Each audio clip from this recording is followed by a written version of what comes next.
I once was who believed these things, you know. So, you know, I think that's why I said love-hate relationship, because some people like me who don't educate themselves will really like um that they will take this entertainment media as some grand, you know, reveal of some truth, some spiritual truth or something.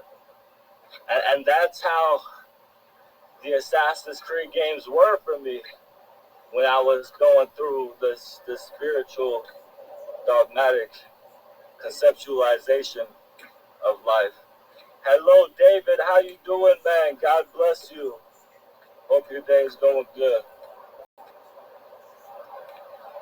But even though now I'm educated and I look back at replaying Assassin's Creed 2 a few years later, and I look back at these little mysteries and these little like history things, and then this what they try to say, and I look back on stuff that I used to, make me feel like I was learning some deep knowledge, and see the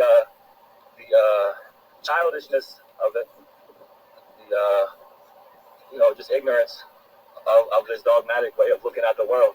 Because they basically preach that like certain individuals with divine objects from the previous alien civilization are the driving forces of history. Of course, I know that's not true, but like I said, I also appreciate the fact that it's basically about revolutionaries. And I just I just appreciate the fun and entertainment of running around as an assassin. Hey, thank you, Donna. Thank you for the prayers, Donna. God bless you.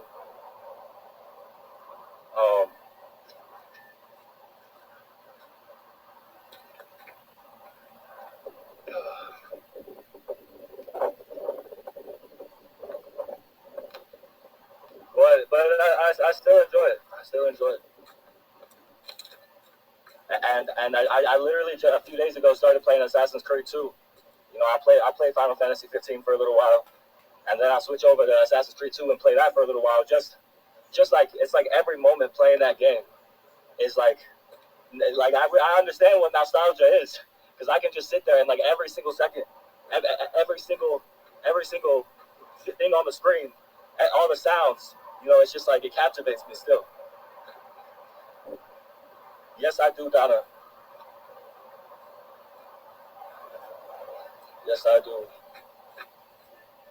Yes, I do. Yes, I do, Donna. Yes, I do. That's my new country song. Yes, I do, Donna. Yes, I do.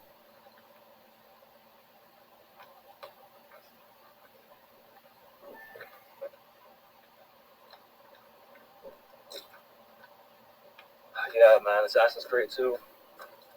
And then of course, after I play 2, I gotta play Brotherhood. And then of course, after I play Brotherhood, I gotta play Revelations.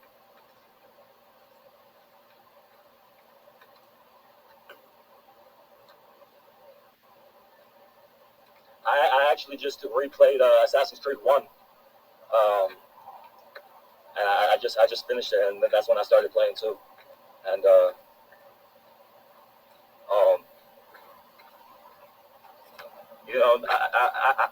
I was around when 1 came out, but I didn't play it that much, only a little bit, because by the time I was able to play it, number 2 was already out, and number 2 was just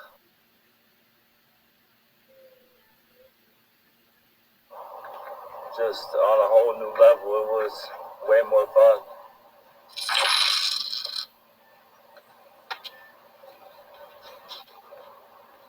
Thank you so much.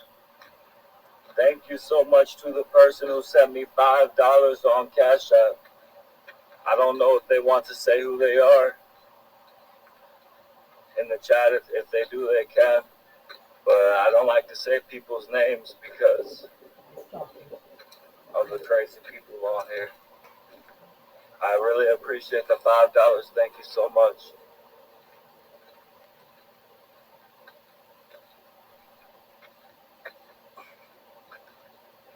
Yeah, so I have a little bit of nostalgia for Assassin's Creed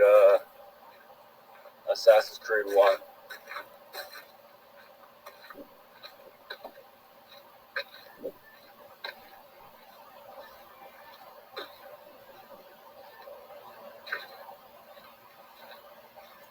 Well, Skyrim was, I played it when I was like real young. Well, I was in high school, but I played it, and it was amazing to me, of course. Um, but it's hard to get back to it or to replay it finally because I played it when I was in high school, right? And then I found out, hey, thank you so much, Donna. I really appreciate the $5. Thank you. I played it when I was in high school, and I had actually gotten pretty far, but the thing is, I was grounded a lot in high school. Like, sometimes for months at a time, I could never play any games or anything. So, eventually I learned. I was only like level 30 or maybe even level 20 something, maybe even less than that. I don't know. But I was only level 20 or 30 at the most. And then I found out this glitch where there was this book that you got from this guy, and you can take the book and you can place it on a shelf, and basically you're only supposed to read the book one time, and it gives you a bunch of experience in whatever path you choose for the related abilities or whatever. But I learned that there was a glitch where you could put the book on the shelf and then read it from the shelf, and then you could do it over and over. So basically, I did that over and over, and I got my character to level 81, and then all of a sudden, I just ruined the game for myself. It was literally crazy. I did not expect that at all.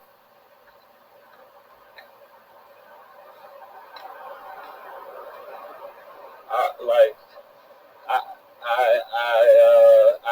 figured out about the glitch online or something, and so I was like, oh yeah, this will be awesome. I'll just be so powerful in the game, with this glitch. I'm gonna be so high level, and then all of a sudden, as soon as I was level 81, after I did it, I didn't play again for years. It was like, to me, I had already beat the game. There didn't feel like there was anything left to play now. And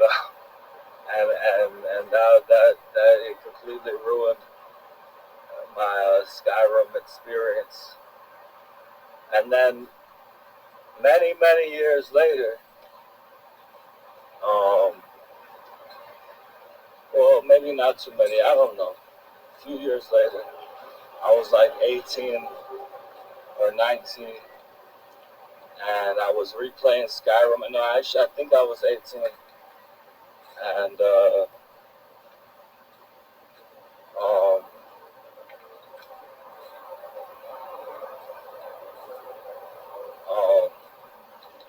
it was at a time when I was recovering from taking a lot of psychoactive substances, a different time than the time before I played Assassin's Creed Valhalla.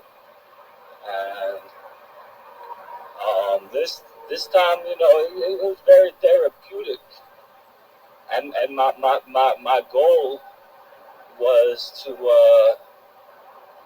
go through all the content in the game and then get to the DLCs, and then play the DLCs. Because I got the edition with all the DLCs. So I played the whole game. Most of all the side quests did did all the side quests, all the different quests that I could, and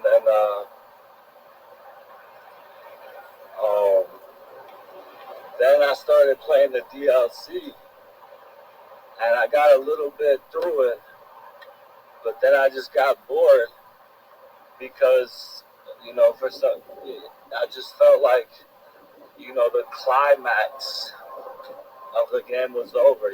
Like they say, whenever you play games and you get to the ending credits, you don't want to play it anymore. And so I didn't get that far in the DLCs, and then I just stopped playing.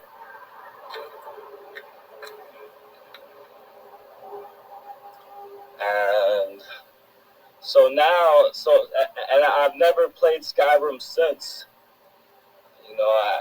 At this point, if I play an Elder Scrolls game, I'm probably gonna play Morrowind or Oblivion. Probably Morrowind,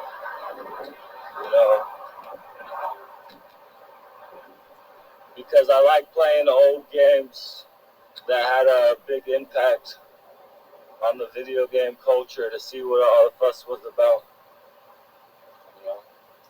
See how they experienced it. I play a lot of old games too. So I played Final Fantasy 1 and 2. But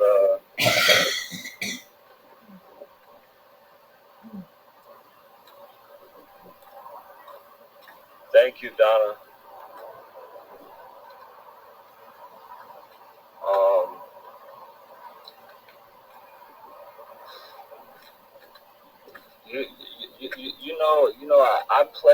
I played Final Fantasy 7 remake. This over this past winter, right? And I really loved it. I really thought it was amazing. Like I was captivated the whole game. I didn't want it to end, and even the side quests, they weren't bad at all. The only time I remember being annoyed by any side quest, and I did all the side quests, was when you had to break up all these boxes, and it's like, okay, who the fuck cares about these boxes, But yeah, I loved it. Thought it was fun the whole time I played it. But Final Fantasy 15, I have enjoyed it. I definitely have enjoyed it, but definitely not as much as the Final Fantasy 7 remake, because it's like, thank you, Angie. God bless you.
depressed right now.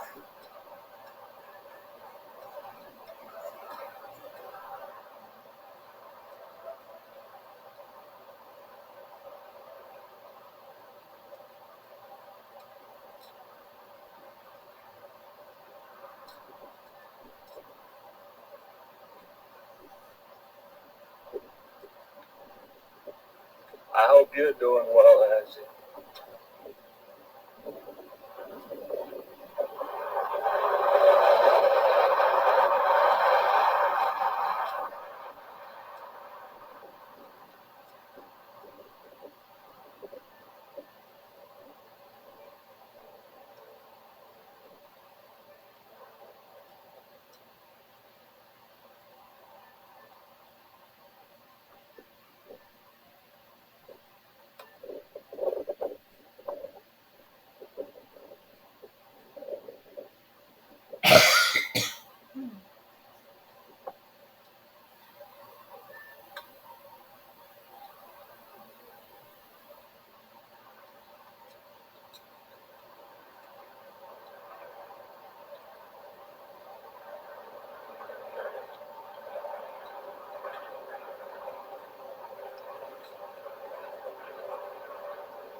But I also really have appreciated the mythological elements in the newer Assassin's Creeds that actually, try to teach you about the culture of the mythology of the time, Like the first game, it's not really giving you a lot of the mythological culture, but like in Assassin's Creed Origins, I remember specifically really, really liking the DLC where you go to different realms because there's and it's there was there's some history to this um there's a certain pharaoh that moved the capital, changed changed everything, said he was the god or something like that, and then all this stuff, and it's portrayed in his afterlife, and they say the afterlife can be a projection of your life and all this. So I thought it was very interesting. What headphones do I got? I do have a pair of headphones.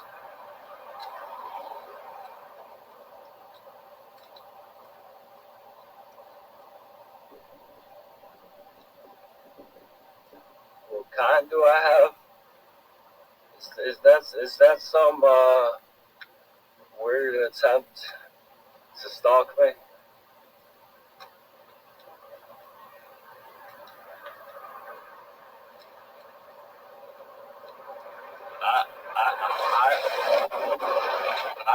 I didn't have any headphones on today.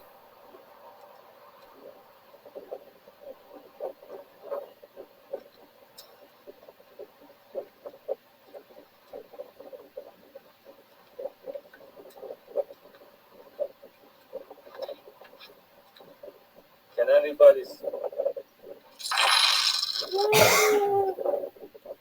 Thank you so much. Thank you so much. Somebody just sent me $25 on Cash App. Thank you so much. I really appreciate it. Thank you. That was a huge blessing. That was a huge blessing. It's been really hard to get support on YouTube, but like I said, I will have some employment soon, some steady employment, and these paychecks will start rolling in soon. So the donations right now, I really appreciate it so much, because I'm not just trying to be a bum anymore. I really care about not being a bum anymore. It's the glory days of me bumming are over. You gotta recognize the times. You gotta do what you can. Thank you so much again to that person who sent me 25 on Cash App. Thank you. I will have steady employment soon. I will have these paychecks coming in soon. I believe in myself, and I will do it. And so I'm very grateful to the support right now.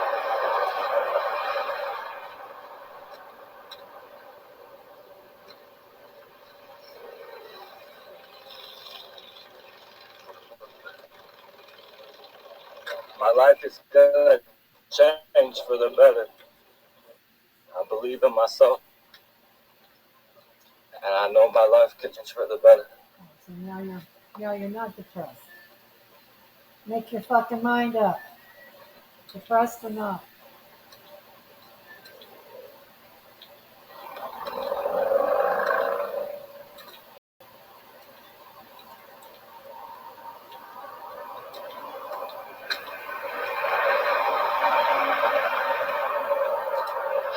How is everybody's day going today? Let me know.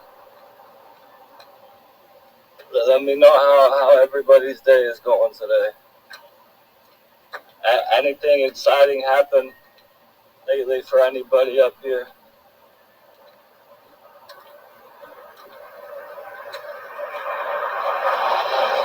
Oh, Xantic.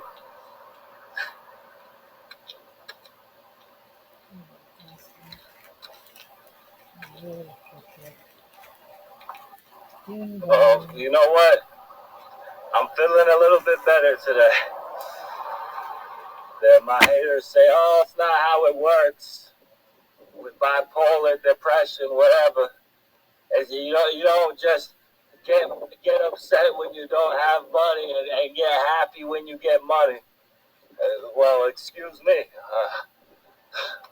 Excuse me for being happy I got some money. Excuse me for being feeling grateful and blessed. Excuse me for that.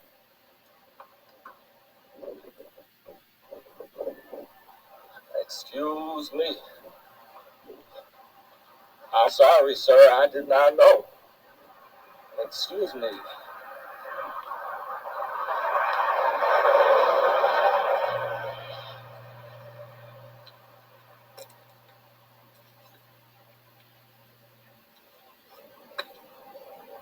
Thank you all for joining my live stream today. I hope everybody has a beautiful day today.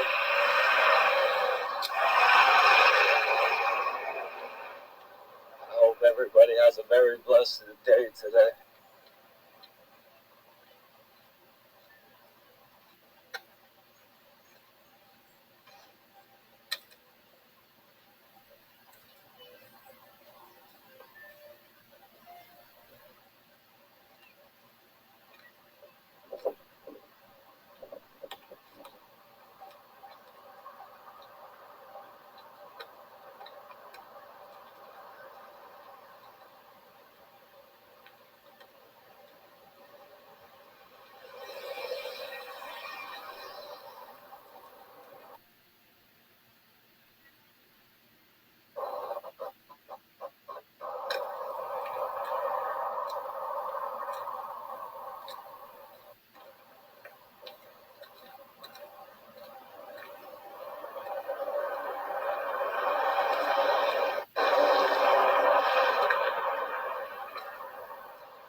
So, has anybody seen any good shows lately?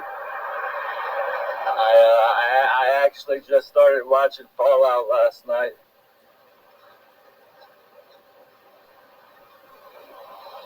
I watched about 30 episodes.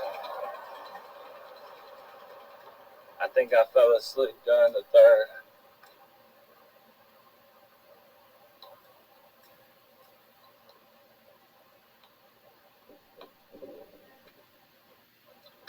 Well, you know, it's what do you call it?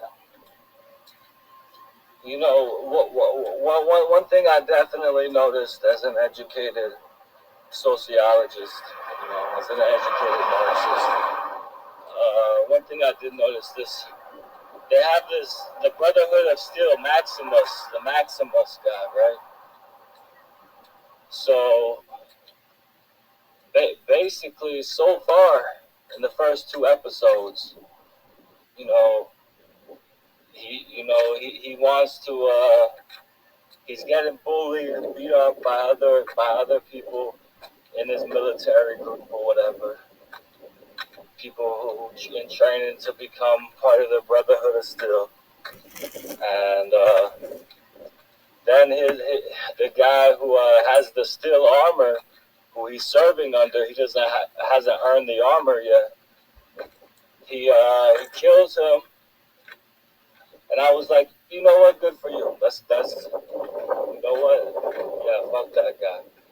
You know, because they were not treating him right, and he said, oh, they're gonna kill you for being a bad squire. They're gonna tell him like graphically how they were gonna do it. So he didn't help him, and he let him die and took his armor. That was cool. Then he disguises his voice to sound like the guy he stole the armor from, and he said his squire was dead, and so they said they're gonna send another one. And the one that comes is one of the guys who was bullying him and beating him up. And so he's in the armor, which totally covers you head to toe. You can't see nothing, and it makes your voice different.